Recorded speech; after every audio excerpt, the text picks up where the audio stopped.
Start. जन्म से ही बच्चा अनेक वस्तुओं का उपभोक्ता बन जाता है। दूध, दवाएं, साबुन, सूरमा, पाउडर, कपड़ा, बिस्तर, खिलौने इत्यादि इतनी ही चीज़ों की बच्चों को आवश्यकता पड़ती है। बहुत सी चीज़ों में होने वाली मिलावट या घटिया चीज़ें बच्चों के स्वास्थ्य को प्रभावित करती है। माँ के दूध के स्थान पर डिब्बे का दूध, मिलावटी दवाएं, नुकसानदेह साबुन, पाउडर, काजल इत्यादि बच्चों में नाना बीमारियों को उत्पन्न करते हैं। यहीं से बच्चा उपभोक्ताओं के रूप में बच्चों की शारीरिक क्षति प्रारंभ हो जाती है। बच्चे जो ही चलना सीखते हैं, उनके कदम टॉफ़ी, आइसक्रीम, इमली, चूर्ण इत्यादि खरीदने के लिए घर से बाहर निकलने लगते हैं। यह बाल उपभोक्ता अपने भले बुरे का ज्ञान नहीं रखते, इसीलिए यह बच्चे एक और मिलावट युक्त खाद्य पदार्थ खाकर बीमारियों से ग्रसित हो जाते हैं, तो दूसरी ओर पैसे की बर्बादी करते हैं। स्वभाव से बच्चे जिद्दी होते हैं। वे जिस चीज़ को देखते हैं उसी को खरीदने की मांग करने लगते हैं। कोई भी फेरी वाला, ठेले वाला घर के आगे से गुजरते ही वे उस वस्तु को खरीदने की जिद करने लगते हैं, भले ही वह वस्तु उनके मतलब की हो या नहीं। फेरी वाले भी बच्चों का मनोविज्ञान जानते हैं। जिस घर में उन्हें बच्चों की उपस्थिति का आभास हो जाता है, उसके आसपास देर तक खड़े होकर आवाज़ लगाते रहते हैं। बिक्री के संकेत के रूप में घंटी आदि बजाते रहते हैं। इन आवाज़ों को सुनकर बच्चे सहज ही घर से बाहर आकर वस्तु खरीदने की जिद स्वजनों से करने लगते हैं। अनेक बार तो जब घर के लोग बच्चों की मांग को पूरा नहीं करते हैं, तो वे दूसरों की चीज़ दिलाने के लिए रीरियाने लगाते हैं। यहीं से उनमें मांगने की आदत विकसित होती है और वे बेशर्म बन जाते हैं।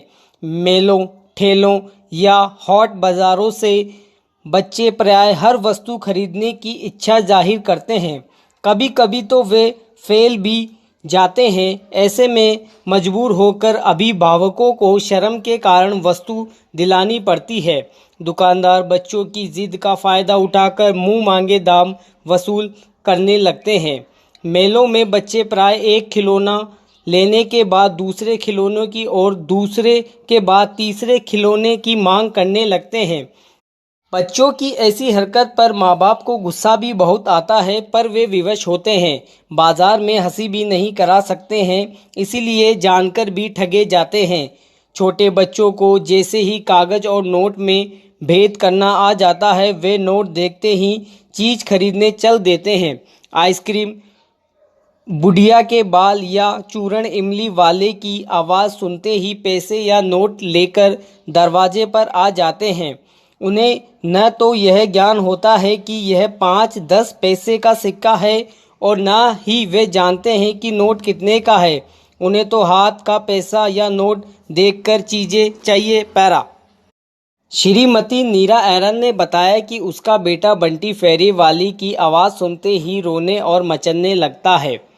आखिर उसकी जिद पूरी की जाती है। एक दिन मैं सो रही थी, आँख खुली तो देखा कि बंटी आइसक्रीम खा रहा है। मैंने पूछा, यह आइसक्रीम कहाँ से आई? तो कहने लगा, मैंने आपके तकिए के नीचे से नोट निकाल कर आइसक्रीम खरीदी है। मेरा माथा ठनका। तकिए के नीचे देखा तो 100 का नोट गायब था। मैंने उससे पूछा, बाकी पैसे कहाँ हैं? तो कहने लगा, उसने एक नोट की आइसक्रीम दे दी है। मैं मन मार कर रह गई। दूसरे दिन कई आइसक्रीम वालों से पूछा, पर नोट कहाँ मिलना था। इस प्रकार से खरीदारी के कारण कई बार तो बच्चों में चोरी की आदत पड़ जाती है। वे अपनी गुल्लक, मम्मी के पर्स और पापा की जेब से पैसे निकालने लगते हैं। इस प्रकार के पैसों का आर्थिक महत्व नहीं समझने के कारण अधिक मूल्य देकर वे कम और घटिया वस्तु खरीद लेते हैं। स्कूल जाने वाले बाल उपभोक्ता स्कूल के वातावरण, परिवहन साधन तथा आदि छुट्टी के समय मिलने वाले खाद्य पदार्थों से प्रभावित होते हैं। स्कूल में पूरी फीस देने के बाद भी यदि बच्चे को हवा, प्रकाश, जन प्रशासन और स्वच्छ वातावरण नहीं मिला, तो वे स्वाभाविक ही शोषण के शिकार बन जाते हैं। स्कूल बस या रिक्शे में बच्चों को भेड़ बकरियों की तरह आदि ठूस कर भरा जाता है, तो इसका भी बच्चों पर बुरा प्रभाव पड़ता है। स्कूल के बाहर ठेले पर बिकने वाली चीज़ें प्राय अस्वास्थ्यकारी हानिकारक होती है। बच्चे इन चीज़ों को बड़े स्वाद से खाते हैं। वह नहीं जानते कि मीठी इमली, चुस्की, आइसक्रीम, मिठाई, चाट, पकौड़ी, चूरन इत्यादि में कृत्रिम हानिकारक रंगों तथा अखाद्य पदार्थों की मिलावट की जाती है। इन्हीं से बच्चों को